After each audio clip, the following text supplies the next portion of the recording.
Chapter 3. A Queer Story and a New Friend. The three children stared at George in the greatest surprise. George stared back at them. "What do you mean?" said Dick at last. "Kirin Island can't belong to you. You're just boasting." "No, I'm not," said George. "You ask Mother. If you're not going to believe what I say, I won't tell you another word more. But I don't tell untruths. I think it's being a coward if you don't tell the truth, and I'm not a coward." Julian remembered that Aunt Fanny had said that George was absolutely truthful, and he scratched his head and looked at George again. How could she be possibly telling the truth? "Well, of course we'll believe you if you tell us the truth," he said. "But it does sound a bit extraordinary, you know. Really it does. Children don't usually own islands, even funny little ones like that." "It isn't a funny little island," said George fiercely. "It's lovely. There are rabbits there, as tame as can be, and the big cormorants sit on the other side, and all kinds of gulls go there. The castle is wonderful too, even if it is all in ruins." "It sounds fine," said Dick. "How does it belong to you, Georgina?" George glared at him and didn't answer. "Sorry," said Dick hastily. "I didn't mean to call you Georgina. I meant to call you George." "Go on, George. Tell us how the island belongs to you," said Julian, slipping his arm through his sulky little cousin's. She pulled away from him at once. "Don't do that," she said. "I'm not sure that I want to make friends with you yet." All right, said Julian, losing patience. "Be enemies or anything you like. We don't care. But we like your mother awfully, and we don't want her to think we won't make friends with you." "Do you like my mother?" said George, her bright blue eyes softening a little. "Yes, she's a dear, isn't she?" "Well, all right. I'll tell you how Kirin Castle belongs to me. Come and sit down here in this corner where nobody can hear us." They all sat down in a sandy corner of the beach. George looked across at the little island in the bay. "It's like this," she said. "Years ago, my mother's people owned nearly all the land round here. Then they got poor and had to sell most of it. But they could never sell that little island because nobody thought it worth anything, especially as the castle had been ruined for years." "Fancy nobody wanting to buy a dear little island like that," said Dick. "I'd buy it at once if I had the money." "All that's left of what Mother's family owned is our own house, Kirin Cottage, and a farm a little way off, and Kirin Island," said George. "Mother says when I'm grown up it will be mine. She says she doesn't want it now either, so she's sort of given it to me. It belongs to me. It's my own private island, and I don't let anyone go there unless they get my permission." The three children stared at her. They believed every word George said, for it was quite plain that the girl was speaking the truth. Fancy having an island of your very own. They thought she was very lucky indeed. "Oh, Georgina! George," said Dick. "I do think you're lucky. It looks such a nice island. I hope you'll be friends with us and take us there one day soon. You simply can't imagine how we'd love it." "Well, I might," said George, pleased at the interest she had caused. "I'll see. I never have taken anyone there yet, though some of the boys and girls round here have begged me to. But I don't like them, so I haven't." There was a little silence as the four children looked out over the bay to where the island lay in the distance. The tide was going out. It almost looked as if they could wade over to the island. Dick asked if it was possible. "No," said George. "I told you. It's only possible to get to it by boat. It's farther out than it looks, and the water is very, very deep. There are rocks all about, too. You have to know exactly where to row a boat, or you bump into them. It's a dangerous bit of coast here. There are lots of wrecks about." "Wrecks?" cried Julian, his eyes shining. "I say, I've never seen an old wreck. Are there any to see?" "Not now," said George. They've all been cleared up, except one, and that's the other side of the island. It's deep down in the water. You can just see the broken mast if you row over it on a calm day and look down into the water. That wreck really belongs to me too. This time, the children really could hardly believe George, but she nodded her head firmly. Yes, she said. It was a ship belonging to one of my great-great-great-grandfathers, or someone like that. He was bringing gold, big bars of gold, back in his ship, and it got wrecked off Kirin Island. Ooh, what happened to the gold? Asked Anne, her eyes round and big. Nobody knows, said George. I expect it was stolen out of the ship. Divers have been down to see, of course, but they couldn't find any gold. Golly, this does sound exciting, said Julian. I wish I could see the wreck. Well, we might perhaps go this afternoon when the tide is right down, said George.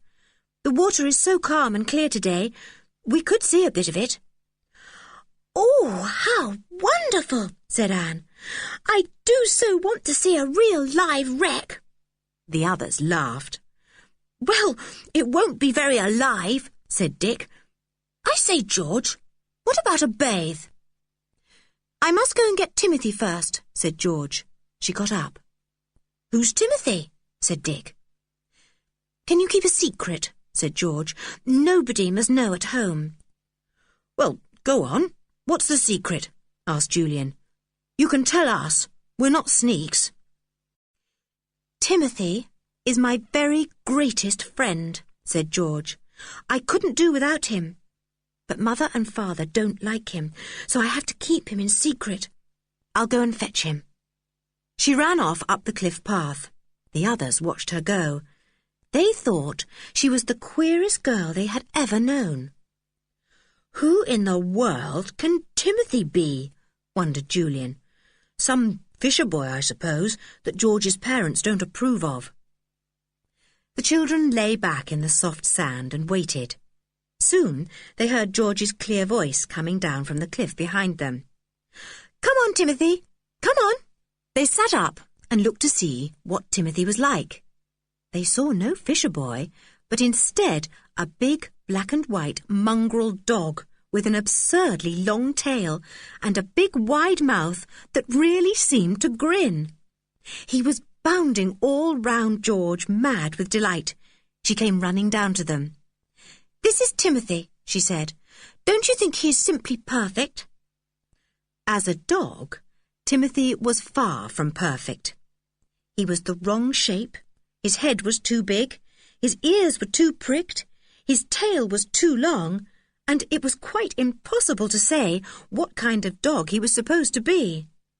But he was such a mad, friendly, clumsy, laughable creature that every one of the children adored him at once. "Oh, you darling!" said Anne, and got a lick on the nose. "I say, isn't he grand?" said Dick, and gave Timothy a friendly smack that made the dog bound madly all round him. "I wish I had a dog like this," said Julian, who really loved dogs and had always wanted one of his own. "Oh, George, he's fine. Aren't you proud of him?" The little girl smiled, and her face altered at once and became sunny and pretty. She sat down on the sand, and her dog cuddled up to her, licking her wherever he could find a bare piece of skin. "I love him awfully," she said. "I found him out on the moors when he was just a pup a year ago, and I took him home. At first, Mother liked him, but when he grew bigger, he got terribly naughty." "What did he do?" asked Anne. "Well, he's an awfully chewy kind of dog," said George. "He chewed up everything he could. A new rug Mother had bought, her nicest hat, Father's slippers, some of his papers and things like that. And he barked too. I liked his bark, but Father didn't. He said it nearly drove him mad. He hit Timothy, and that made me angry, so I was awfully rude to him." "Did you get spanked?" said Anne. "I wouldn't like to be rude to your father. He looks fierce." George looked out over the bay. Her face had gone sulky again. "Well, it doesn't matter what punishment I got," she said. "But the worst part of all was when Father said I couldn't keep Timothy any more, and Mother backed Father up and said Tim must go.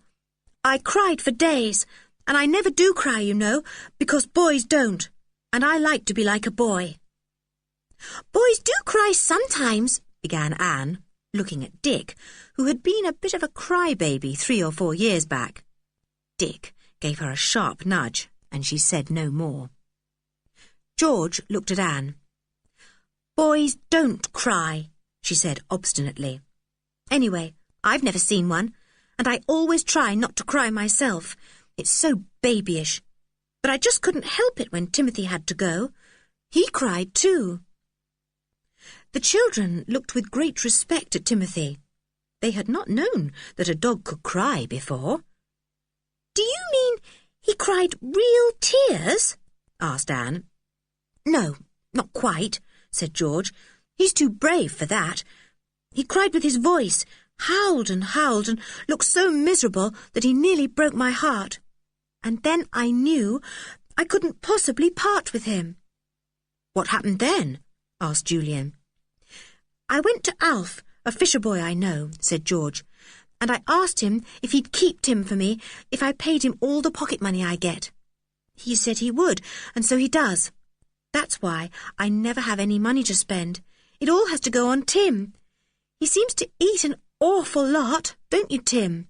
"Woof," said Tim, and rolled over on his back, all his shaggy legs in the air. Julian tickled him. "How do you manage when you want any sweets or ice creams?" said Anne, who spent most of her pocket money on things of that sort. "I don't manage," said George. "I go without, of course."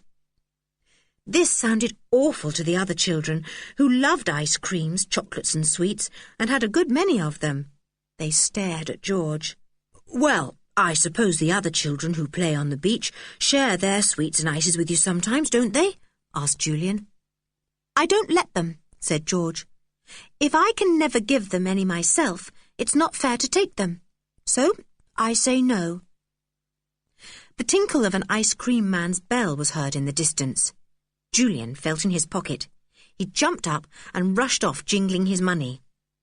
In a few moments he was back again, carrying 4 fat chocolate ice cream bars. He gave one to Dick and one to Anne, and then held one out to George. She looked at it longingly, but shook her head. "No thanks," she said. "You know what I just said. I haven't any money to buy them, so I can't share mine with you, and I can't take any from you. It's mean to take from people if you can't give even a little back." "You can take from us," said Julian, trying to put the ice into George's brown hand. "We're your cousins." "No thanks," said George again, "though I do think it's nice of you." She looked at Julian out of her blue eyes, and the boy frowned as he tried to think of a way to make the obstinate little girl take the ice. Then he smiled. "Listen," he said, "you've got something we badly want to share. In fact, you've got a lot of things we'd like to share, if only you'd let us. You share those with us, and let us share things like ices with you. See?" "What things have I got that you want to share?" asked George in surprise. "You've got a dog," said Julian, patting the big black and white mongrel. "We'd love to share him with you. He's such a darling. And you've got a lovely island. We'd be simply thrilled if you'd share it sometimes. And you've got a wreck. We'd like to look at it and share it too. Ices and sweets aren't so good as those things, but it would be nice to make a bargain and share with each other." George looked at the brown eyes that gazed steadily into hers. She couldn't help liking Julian. It wasn't her nature to share anything. She had always been an only child, a lonely, rather misunderstood little girl, fierce and hot-tempered. She had never had any friends of her own.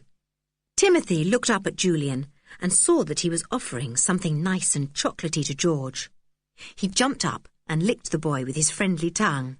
"There you are, you see. Tim wants to be shared," said Julian with a laugh. "It would be nice for him to have 3 new friends." "Yes, it would," said George, giving in suddenly and taking the chocolate bar. "Thank you, Julian. I will share with you. But promise you'll never tell anyone at home that I'm still keeping Timothy." "Of course we'll promise," said Julian.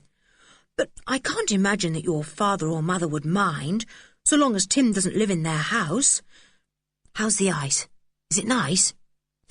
"Ooh, the loveliest one I've ever tasted," said George, nibbling at it. "It's so cold. I haven't had one this year. It's simply delicious." Timothy tried to nibble it too. George gave him a few crumbs at the end. Then she turned and smiled at the 3 children. "You're nice," she said. "I'm glad you've come after all. Let's take a boat out this afternoon and row round the island to have a look at the wreck, shall we?" "Rather," said all 3 at once, and even Timothy wagged his tail as if he understood.